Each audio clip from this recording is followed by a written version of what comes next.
Something is shifting in the shadows of global military power. For decades, the West dominated the seas, the skies, and space. But quietly, methodically, China's People's Liberation Army has transformed itself from a local land force into the most rapidly advancing multi-domain military power in the world. And you're about to see why some experts fear it may now be the most powerful army on Earth. Let's start at sea. Once a coastal defense fleet, China's Navy, the plan, is now a blue water force, and at its core, a game changer, the Type 003 Fujian aircraft carrier. This massive beast is equipped with electromagnetic catapults like those on the US Navy's Gerald R. Ford class. While not nuclear-powered, the Fujian is a massive leap in naval engineering. Launch capacity, 50 to 60 aircraft, including airborne early warning planes like the KJ-600. By 2025, the Fujian is expected to be fully combat-ready and, rumors swirl of an even bigger nuclear-powered carrier. Escorting the carrier is the Type 055 destroyer, so powerful NATO calls it a cruiser. Each one houses 112 vertical launch cells and advanced radar systems. It's China's floating fortress. But the real danger may lurk beneath. The PLA Navy now fields nuclear ballistic missile subs, attack submarines, and stealthy diesel-electric subs equipped with air-independent propulsion, allowing them to stay submerged for weeks. The Type 094 Jin-class SSBNs carry China's sea-based nuclear deterrent. And while they're not as quiet as US or Russian subs at the numbers and pace of advancement are staggering. China's Air Force, the PLAAF, is no longer playing catch-up. The J-20 Mighty Dragon is China's first stealth fighter, designed to challenge the US F-22 Raptor.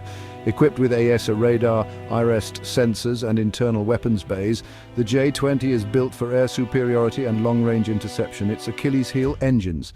But with the new WS-15 engine now in testing, that may soon change. And they're not stopping at manned jets.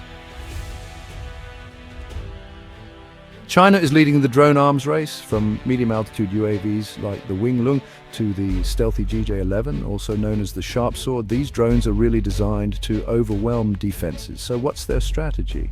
Well, it's all about AI-powered drone swarms, loyal wingmen for stealth jets, and recon drones that can actually fly at hypersonic speeds. Honestly, it's not science fiction anymore, it's here. Now to missiles. The DF-17 is a hypersonic glide vehicle that travels at over Mach 5 and maneuvers mid-flight to evade interception. It's honestly a nightmare for air defenses. Then there's the DF-21D, the infamous carrier-killer ballistic missile, and its big brother, the DF-26, dubbed the Guam Killer. Both are designed to take out US carriers and bases from thousands of miles away. Together, they really force the US Navy to think twice before entering the Western Pacific. China isn't just preparing for war on Earth, it's arming itself in space. It already demonstrated satellite killing capabilities in 2007, destroying a weather satellite and creating a cloud of space debris. Now it's developing co-orbital satellite interceptors, electronic warfare satellites, cyber attacks on satellite control systems, and even directed energy weapons. The goal? Cripple US command and control in the opening moments of a conflict. Back on Earth, China's building a fortress in the sky. Its integrated air defense system is dense, mobile, and far-reaching, with long-range SAMs like the HQ-9 and Russian S-400s, plus layers of medium and short-range missiles and AWACS aircraft acting as eyes in the sky. The entire airspace over and around China is becoming a no-fly zone.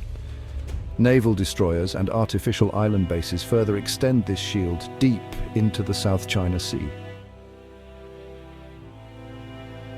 So what does all this mean? China isn't just building a bigger army. It's building a smarter, faster, multi-domain force that can challenge any adversary in air, land, sea, space, and cyberspace. And while the US still holds technological advantages in some areas, the gap is shrinking fast. The question isn't whether China's PLA is powerful. The question is, how long until the world is forced to admit it's already the most powerful army on Earth?